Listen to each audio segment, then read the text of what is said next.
ಆತ್ಮೀಯ ಬಂಧುಗಳೇ, ಕನ್ನಡ ನಾಡಿನ ಸಾಂಸ್ಕೃತಿಕ ಪರಂಪರೆಯ ದ್ಯೋತಕವಾದ ಹಂಪಿ ಉತ್ಸವವು 2025 ಫೆಬ್ರವರಿ 28ರಿಂದ ಮಾರ್ಚ್ 2ರವರೆಗೆ ಒಟ್ಟು 3 ದಿನಗಳ ಕಾಲ ನಡೆಯಲಿದೆ. ಹಂಪಿ ಉತ್ಸವವು ಕರ್ನಾಟಕದ ಸಾಂಸ್ಕೃತಿಕ ಪರಂಪರೆಯ ಸಂಕೇತವಾಗಿದೆ. ಈ ಉತ್ಸವವು ರಾಜ್ಯದ ಶ್ರೀಮಂತ ಕಲೆ, ಸಂಸ್ಕೃತಿ ಮತ್ತು ಇತಿಹಾಸವನ್ನು ಪ್ರದರ್ಶಿಸುವ ವೇದಿಕೆಯಾಗಿದೆ.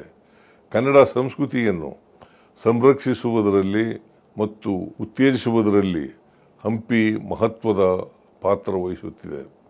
ಭಾರತದ ಚರಿತ್ರೆಯಲ್ಲಿ ವಿಜಯನಗರ ಸಾಮ್ರಾಜ್ಯದ ಕಾಲವು ಒಂದು ಉಜ್ವಲವಾದ ಅಧ್ಯಾಯ. ಅತ್ಯಂತ ವೈಭವದಿಂದ ಮೆರೆದ ಹಂಪಿಯ ಕಲ್ಲುಗಳು ಈ ಸುವರ್ಣ ಯುಗದ ಗತವೈಭವವನ್ನು ಸಾರಿ ಸಾರಿ ಹೇಳುತ್ತವೆ. ಯುನೆಸ್ಕೋ ವಿಶ್ವ ಪಾರಂಪರಿಕ ಪಟ್ಟಿಯಲ್ಲಿರುವ ಹಂಪಿ ನಮ್ಮ ಕರ್ನಾಟಕದ ಹೆಮ್ಮೆ. ದೇಶದ ನಾನಾ ಭಾಗಗಳಿಂದಲೇ ಅಲ್ಲದೆ ವಿದೇಶಿಗರನ್ನೂ ಹೆಚ್ಚಾಗಿ ಆಕರ್ಷಿಸುವ ಬಲವಾದ ಐತಿಹಾಸಿಕ ಹಿನ್ನೆಲೆಯನ್ನು ಹೊಂದಿದೆ.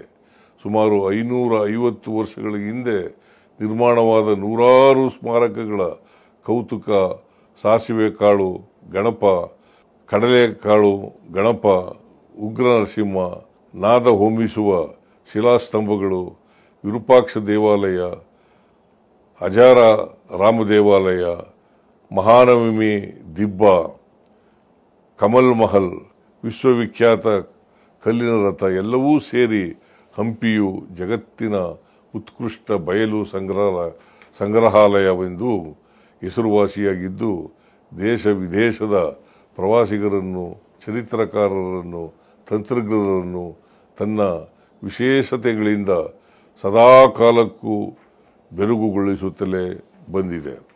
ಇಲ್ಲಿ ವಿಜಯನಗರ ಅವಶೇಷಗಳನ್ನು ಕಣ್ತುಂಬಿಕೊಳ್ಳುವ ಜೊತೆಗೆ ಸಾಹಸ ಚಟುವಟಿಕೆಗಳನ್ನು ಸಹ ಕೈಗೊಳ್ಳಬಹುದಾಗಿದೆ. ಗತಕಾಲದ ಇಂತಹ ವೈಭವವನ್ನು ಸಾರುವ ಅಪರೂಪದ ಹಂಪಿಯನ್ನು ಪ್ರಸ್ತುತ ಸಂದರ್ಭದಲ್ಲೂ ಜೀವಂತವಾಗಿರಿಸುವ ಉದ್ದೇಶದಿಂದ ಕರ್ನಾಟಕ ಸರ್ಕಾರ ಕಳೆದ 3 ದಶಕಗಳಿಂದ ಹಂಪಿ ಉತ್ಸವವನ್ನು ಆಚರಿಸುತ್ತಾ ಬಂದಿದೆ. ಹಂಪಿಯ ಪರಿಸರ, ಸ್ಮಾರಕಗಳನ್ನು ಕಾಪಾಡಿಕೊಂಡು ಹಂಪಿ ಅಭಿವೃದ್ಧಿಗೆ ಶ್ರಮಿಸಬೇಕಾದುದು ನಮ್ಮೆಲ್ಲರ ಕರ್ತವ್ಯವಾಗಿದೆ. ಪ್ರವಾಸೋದ್ಯಮ ಕ್ಷೇತ್ರದಲ್ಲಿ ಹೂಡಿಕೆಗೆ ಅನುವಾಗುವಂತೆ ರಾಜ್ಯ ಸರ್ಕಾರವು ನೂತನ ಪ್ರವಾಸೋದ್ಯಮ ನೀತಿ 2024-29 ಪ್ರಕಟಿಸಿದೆ. ಈ ಹೊಸ ನೀತಿಯ ಹೂಡಿಕೆದಾರರಿಗೆ ಪೂರಕ ವಾತಾವರಣ ಸೃಷ್ಟಿಸುವ ಜೊತೆಗೆ ಹೂಡಿಕೆಗೆ 10 ಹಲವು ಅವಕಾಶಗಳನ್ನು ಸೃಷ್ಟಿಸಿದೆ. ಜಿಲ್ಲೆಯ ಉಸ್ತುವಾರಿ ಸಚಿವರಾದ ಜಮೀರ್ ಅಹಮದ್ ಅವರು ಉತ್ಸವದ ಆಚರಣೆ, ಪೂರ್ವ ತಯಾರಿ ಕುರಿತು ನನ್ನೊಡನೆ ನಿರಂತರ ಸಂಪರ್ಕದಲ್ಲಿದ್ದು ಇಂದು ಈ ಉತ್ಸವ ಯಶಸ್ವಿ ಆಯೋಜನೆಗೆ ಕಾರಣಕರ್ತರಾಗಿದ್ದಾರೆ. 3 ದಿನಗಳ ಕಾಲ ನಡೆಯುವ ಹಂಪಿ ಉತ್ಸವದಲ್ಲಿ ಸಾರ್ವಜನಿಕರು ಹೆಚ್ಚಿನ ಸಂಖ್ಯೆಯಲ್ಲಿ ಭಾಗವಹಿಸಬೇಕು. ವಿಶೇಷವಾಗಿ ನಿಮ್ಮ ಮಕ್ಕಳನ್ನು ಕರೆತಂದು ನಮ್ಮ ಈ ಹಂಪಿಯ ಭವ್ಯ ಪರಂಪರೆಯನ್ನು ಎಲ್ಲರಿಗೂ ಪರಿಚಯಿಸಬೇಕು. ಹಂಪಿ ಉತ್ಸವ ಯಶಸ್ವಿಯಾಗಿ ಜರುಗಲಿ ಎಂದು ಶುಭ ಹಾರೈಸುತ್ತೇನೆ.